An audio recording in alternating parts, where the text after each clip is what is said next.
Good morning. It's Lauren Lockman from the Tanglewood Wellness Center. I've been asked this morning to talk about something I've talked about before, and that's what is true hunger? How can we differentiate true hunger from the feelings that some of you are going to have? And I'm sitting here with a group of people fasting, and so for you guys, you're experiencing all kinds of symptoms in your belly. Some of you are just getting started, and some of you are slightly into the process. Some of you are completed already. Some of you way into the process.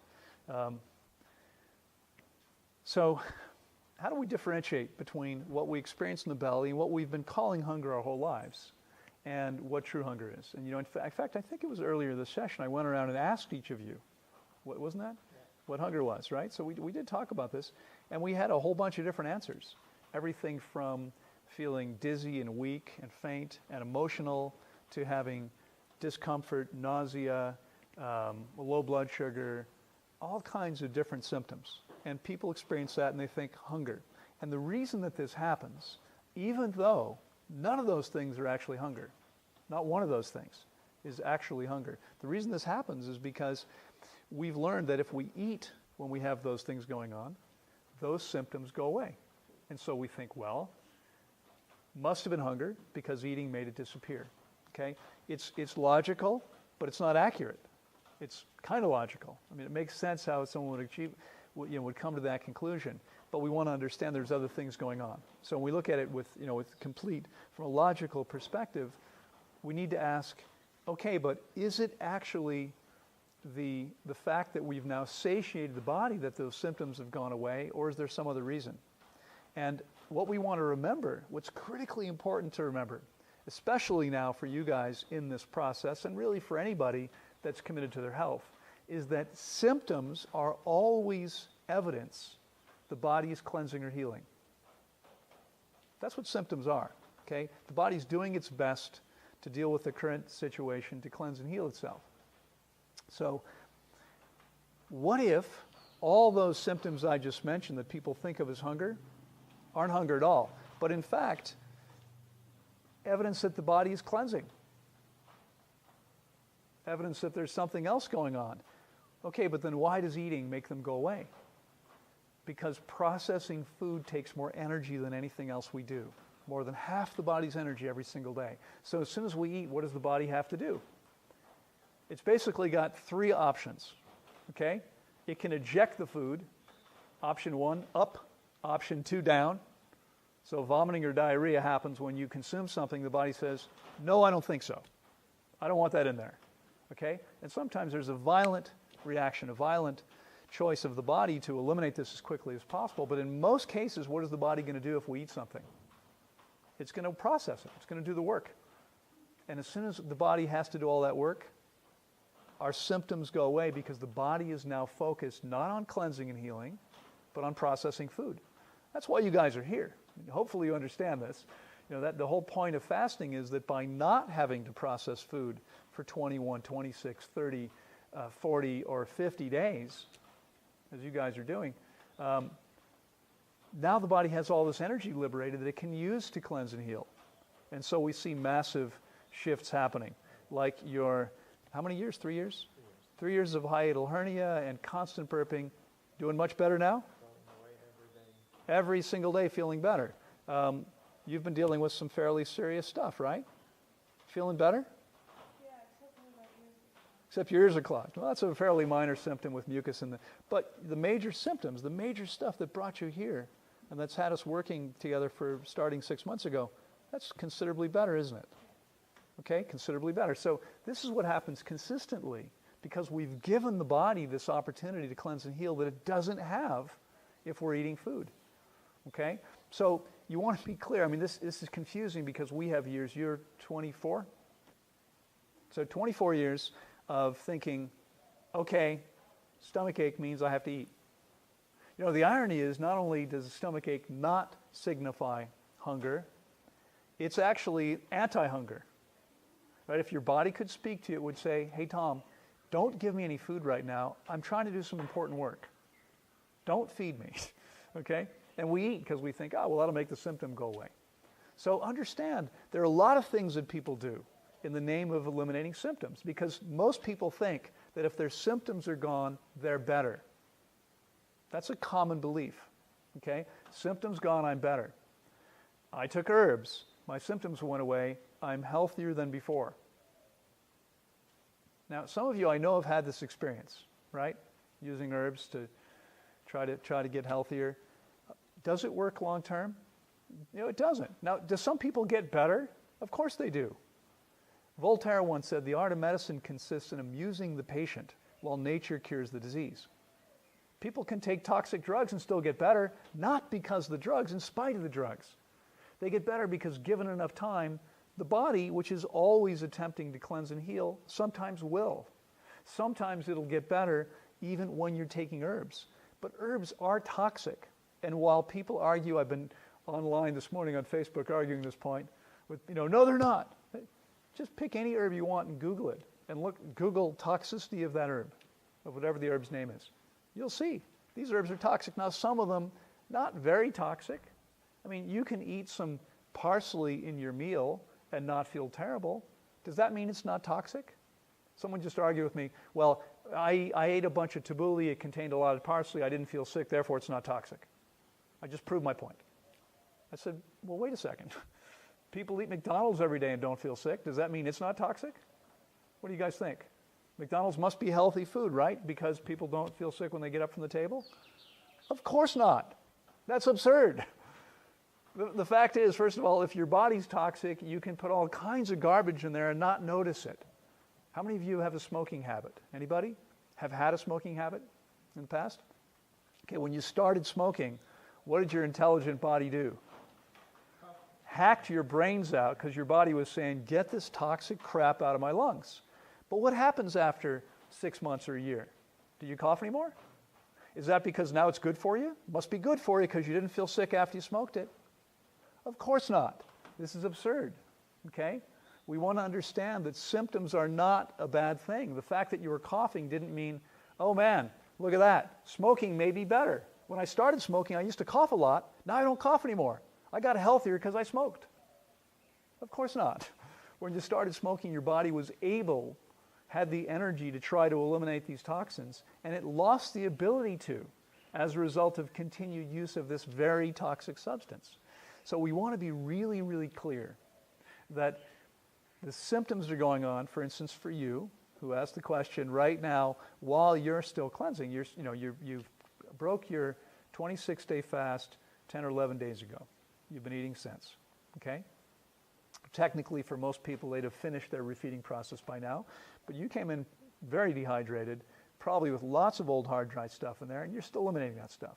So the symptoms in the belly that are occurring, this is just what happens when you rehydrate old hard waste, okay? It breaks down, it lets off all kinds of gases, methane and other noxious gases, and we don't feel well. We feel bloated, we feel uncomfortable, you might feel nauseous, you might sometimes feel toxic depending on what's being reabsorbed into your bloodstream. But what happens when that stuff's all gone is you feel amazing. Consistently, this is what happens, okay? It's going to happen for you too. So be clear that the presence of unpleasant symptoms in the stomach never means hunger. It's not a hunger symptom. This may be hard for some of you to believe or imagine, perhaps. Maybe you can believe it, but you can't imagine it.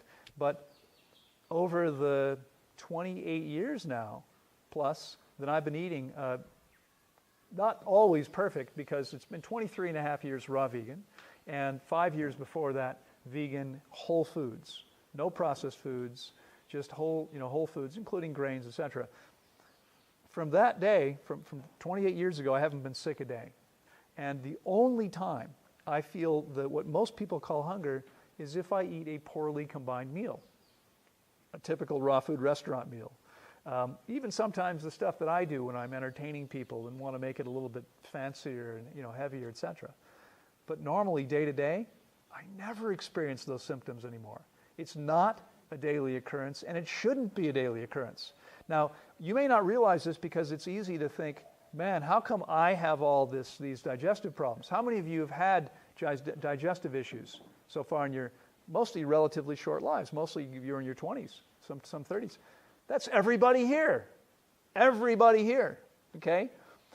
Prior to the release of Viagra, 20 years or so ago, whatever it was, Antacids, okay, digestive medications were the #1 selling drug on the market. Now they're #2.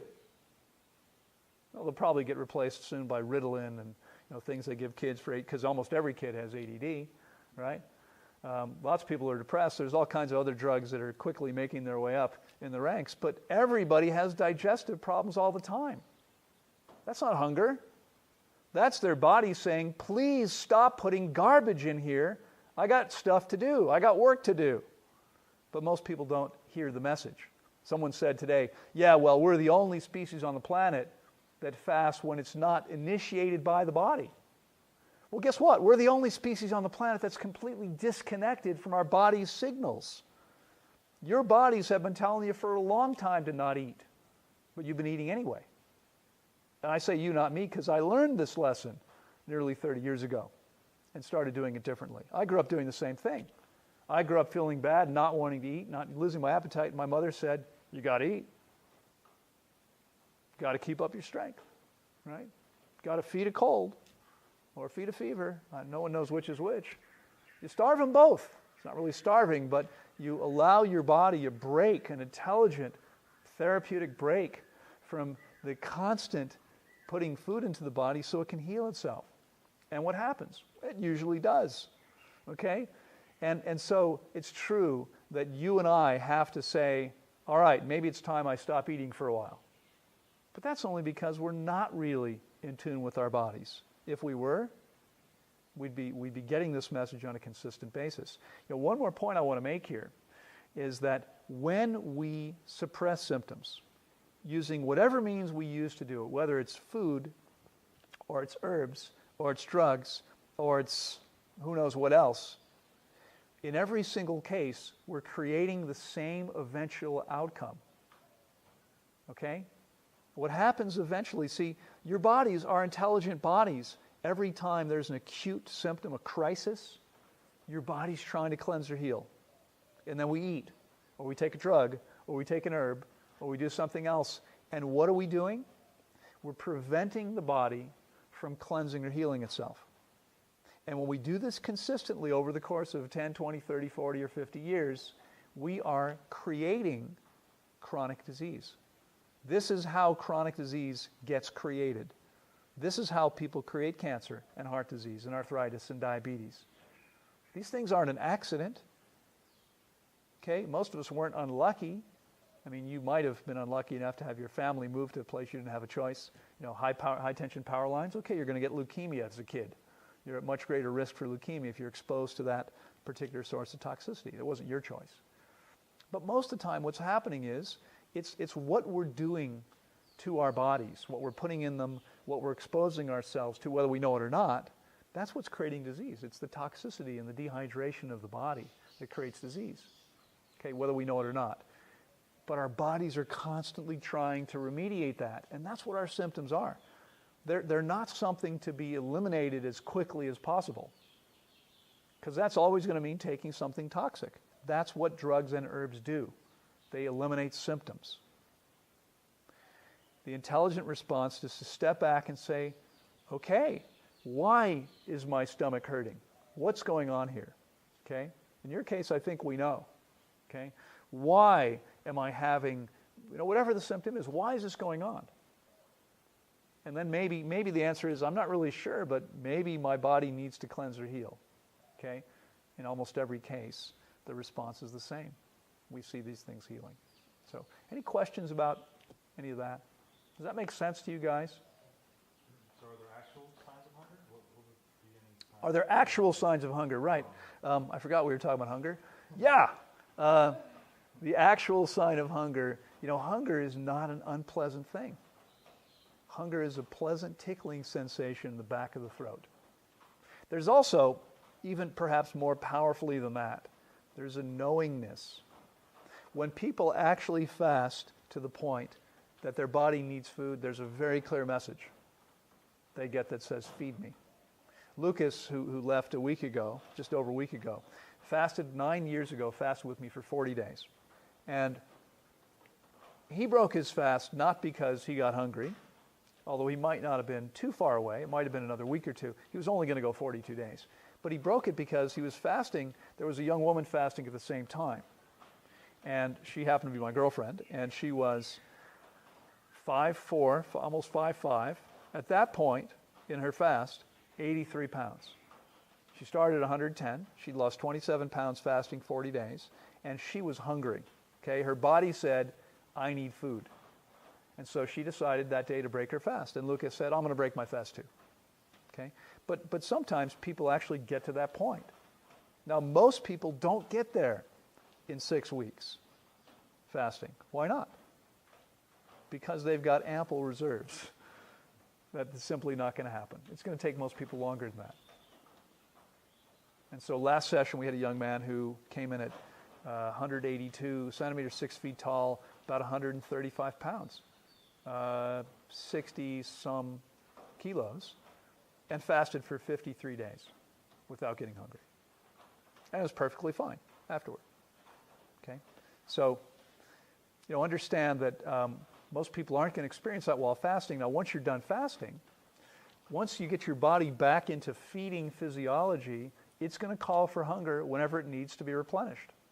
It doesn't want to fast all the time, doesn't always want to be living on your reserves. Once we start fasting, most bodies are happy to keep going as long as they need to cleanse, as long as there's still work to do. They don't want to eat, as long as there's reserves.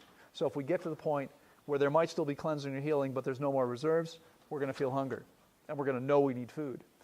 If we get to the point where the body's done all the cleansing and healing it needs to do, which rarely happens, but if the body does all the work it needs to, there's nothing else it needs to take care of, it's going to say, okay, I'm done with that. Let's eat now. Okay? But for most people, this takes a while.